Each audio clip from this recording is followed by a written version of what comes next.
Welcome back to the 8th installment of my vlog. Today is a heavy press session, so main lift being floor press with, again, potentiation at the start and some accessories and a little bit of strongman stuff. So today I'm going to be doing some push press with the log, just try and keep building on that so that way I can steadily increase numbers.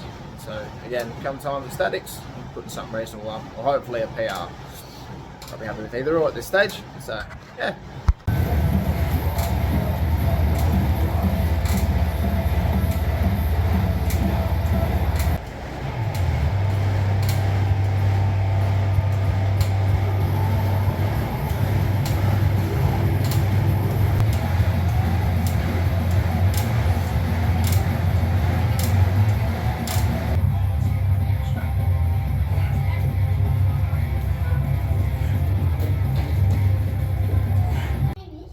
So the main lift today is the floor press, and I'm going to talk about one bugbear of mine and one coaching cue that people tend to neglect.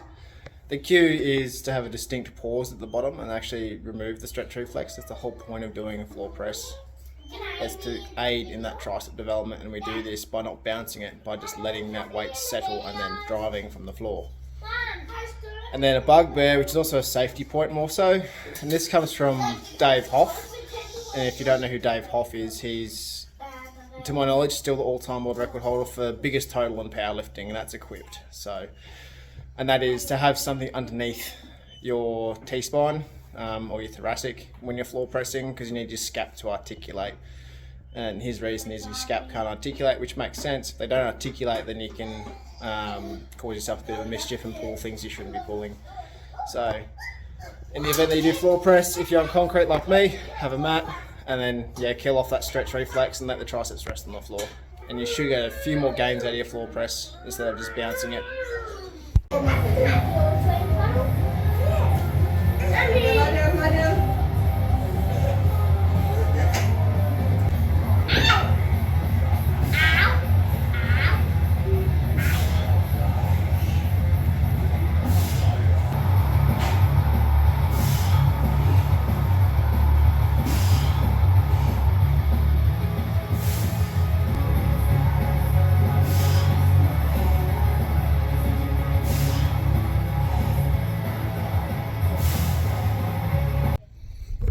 Now for something a little bit different.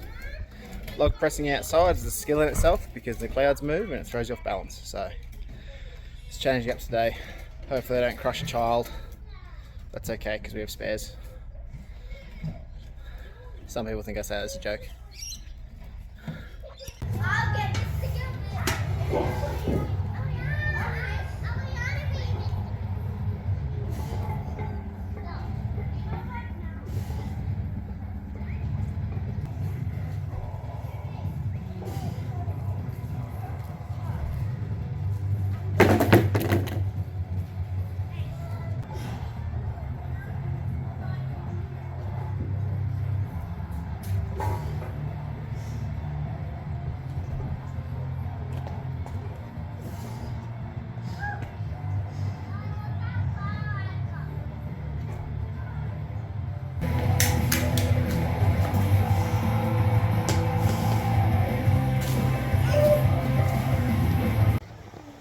G'day everyone, volume lower day today. Going to do the thing that I program for a few of my guys every now and then, and they love it, which is sets of 20 squats. So practice what you preach. It's always fun, gets a good quad pump and glute pump going. So yeah, let's enjoy this suffrage.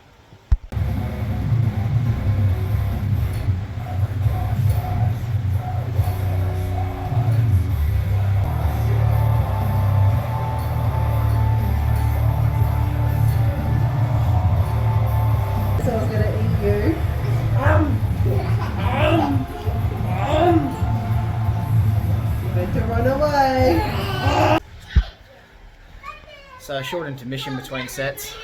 I'm trying to buy myself some more rest time because these 20 rep sets are rude and I'm not conditioned to them anymore, so it hurts more than usual. But using the buffalo bar today because it saves the shoulders a bit, because I'm having to force myself into as much external rotation, which if you do a lot of squatting on straight bars and you find you're getting elbow tendinopathy, and you do a lot of squatting, that can be a good cause for it, is that 4 sticks to rotation with straight bars. I definitely went through a massive bout of it last year when I prepped for my first powerlifting comp. And then yeah, soon worked out, so because I'm squatting 3 times a week with a straight bar, along with bench pressing, so yeah, just got beaten up. Now I know better, so I've got a bow bar and a safety squat bar that's on loan at the moment to a friend of mine, so, but I do have a couple of options to take the load with the shoulders and the elbows, which is good. So yeah, on to the last set. Let's see how this goes. It's going to be rude, that's okay.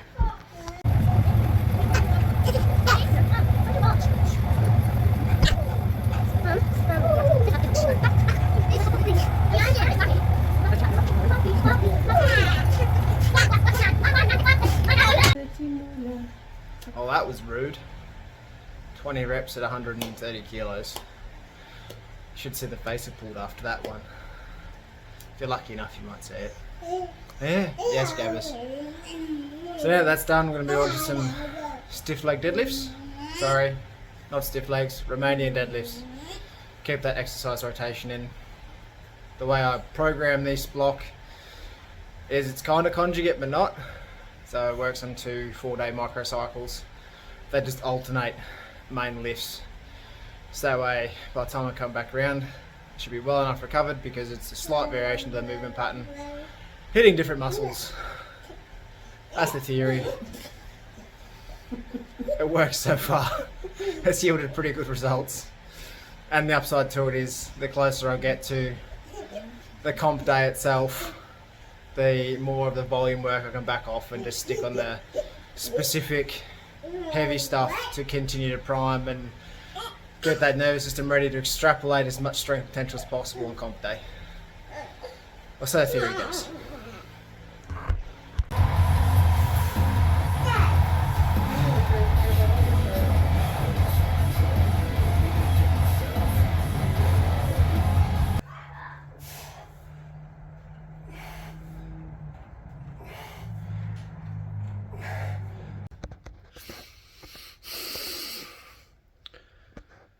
So Matt Wenning talks about the Wenning warm-up being 4 sets of 25 for 3 exercises that complement the main lift.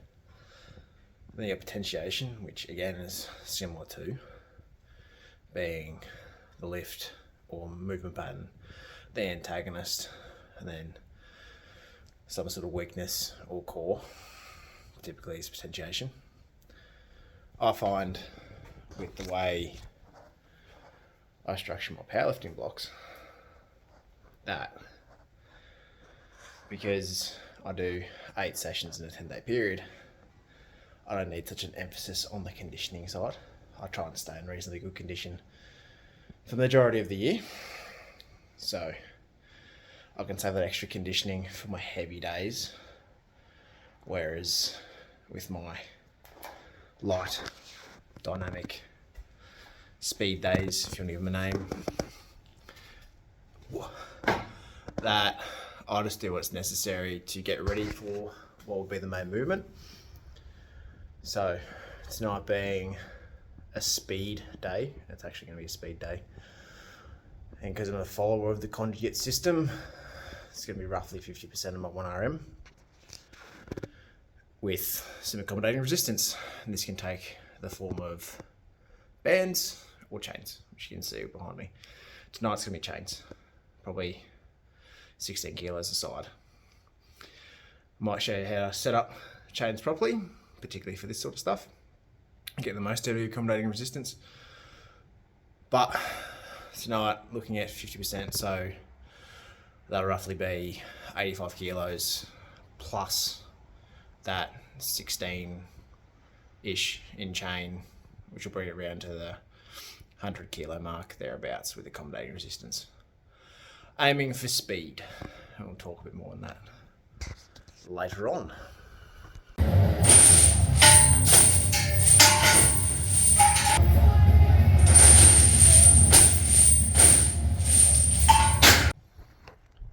So talking accommodating resistance, it comes in several forms. I mentioned two before, being bands and chains. Another one is weight releases. There, that was hard.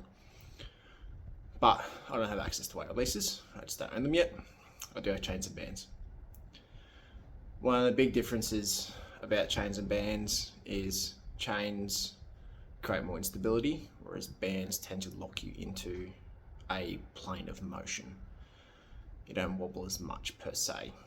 Whereas chains, because there's no fixed point at the bottom, it's just free weight swinging, it can create a degree of instability which you have to work against. One thing I've seen quite a bit of, and from the marketing side, they'll sell chains with big fat links welded to a collar that you can just slide on.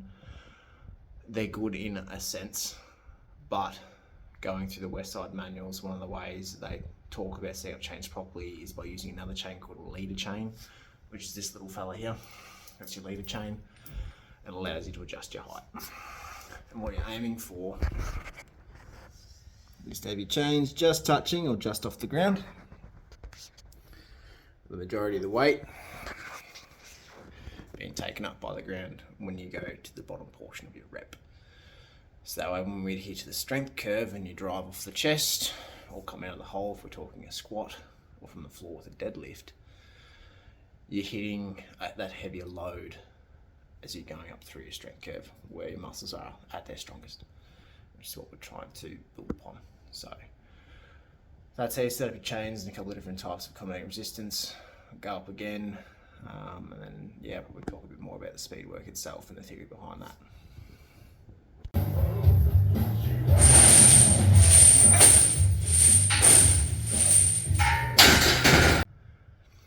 So one thing I've noticed when people do speed work, and I'm not saying it's wrong, but in the Westside manuals they do talk about this a little bit, is that they do too many reps. And I agree with the manuals in the sense that any more than 2 or 3 reps of speed work, you can't either maintain the velocities if it is the correct weight, because if it's not the correct weight, you can definitely maintain faster repetitions for more reps. Whereas when you work within the percentages that Louis talks about, being the 50, 55 and 60 percentiles of your 1RM, then you find that you can only do 2-3 reps really well and maintain that for a number of sets. Speed work's meant to be done over many sets. It's not something you do with 2 or 3 working sets. It's something you do with 7 to 10 working sets. So now that I'm at my working weight, I'll be doing this for another 6 sets. And if I find I'm starting to slow on the 3rd rep, I'll drop down to 2 reps, provided I can maintain the velocity I'm after. This is one of the few occasions where feel is really important. It needs to feel fast. It shouldn't be feeling heavy or slow or slowing. Every rep should be fast and it's just sustainable.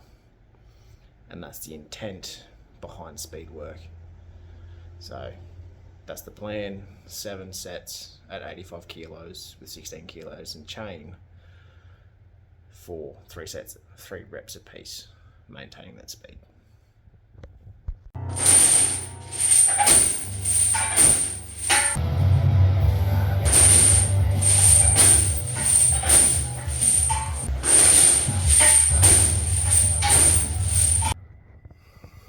So I just had a thought. Some of you at home, the few of you that watch this, I appreciate you by the way, might be thinking, wow, 8 training sessions in a 10-day period, that's pretty full on, and it is.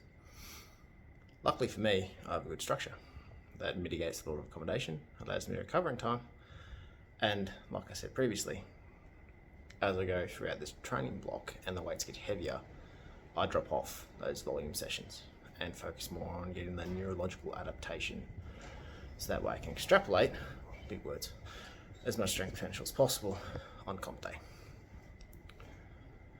And how I'm getting around this law of accommodation is exercise variation. Just the slight changes to the exercises I do as I rotate through the 2 microcycles on a 4-day basis. So you may have noticed, for those who've watched the previous video, I've done the squats, and then on the following heavy day or heavy lower day, I was doing conventional deadlifts as my primary movement. After the squats, I did sumo deadlifts. After the conventional deadlifts, I did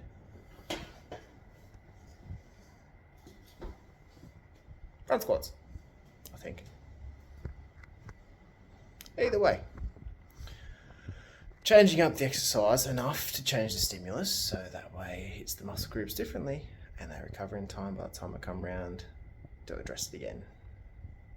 So the theory goes. It's worked so far.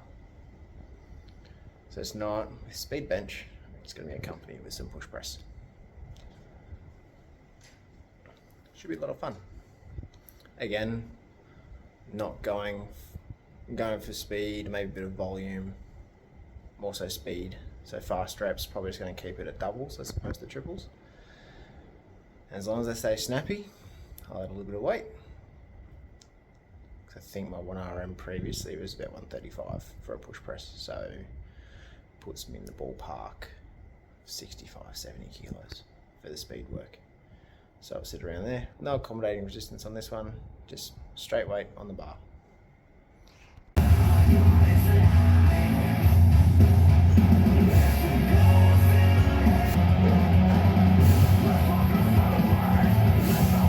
I mean, I could stay at 70, or I could do a small test on where my speed work actually starts slowing down with push press. It's not a movement I have done for quite some time, and because I'm adding it back in this block, it'll be a good thing to do an actual test where my speed work starts to fall off. So I'm going to take on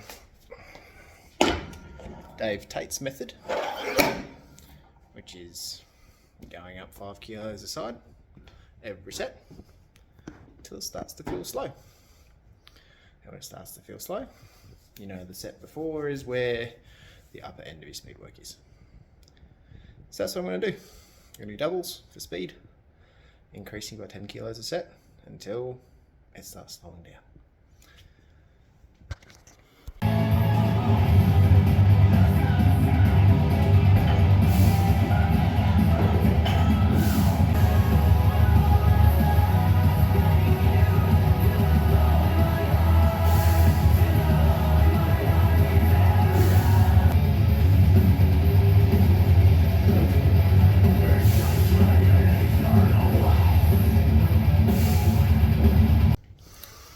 So I felt as though the previous 90 kilos was the one that was slowing down, which I knew the feeling, but I just had to be doubly sure, hence to set it 100. So I know 90 is definitely the top end for my speed work for push press, so I won't be going any higher than that at this stage. Might have to reevaluate that later in the block, but for the moment, no heavier than 90. Probably float around the 70 to 80 mark because they all moved quite quickly, which I'm happy with. Now to finish off my session tonight, I'm going to practice what I preach, and that's doing my heaves after every session. So many benefits to heaves of various grips, not just the one. And then probably supplement that with some sort of tricep work, just to get some more volume through the triceps, because although speed work is great, it's not great for the volume side. So I'll probably flog them over a couple of sets. Not sure doing what yet.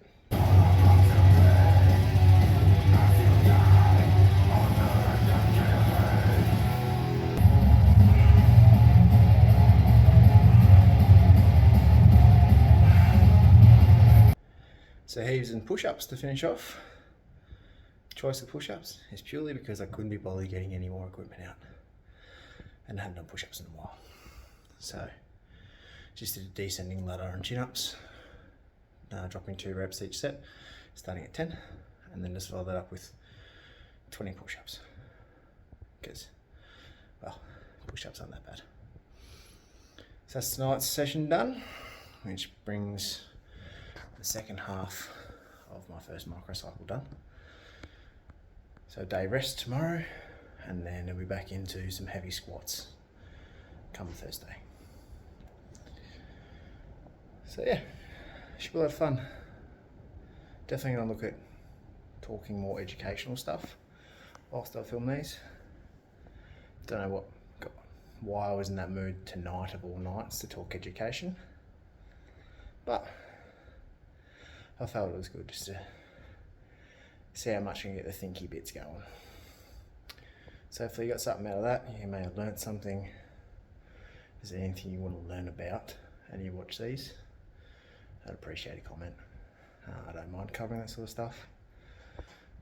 I'm getting a microphone shortly when it arrives in the mail, so the audio quality will be better and I'll be more inclined to talk education, particularly for those who are unsure or curious about how to program, the reason behind certain things.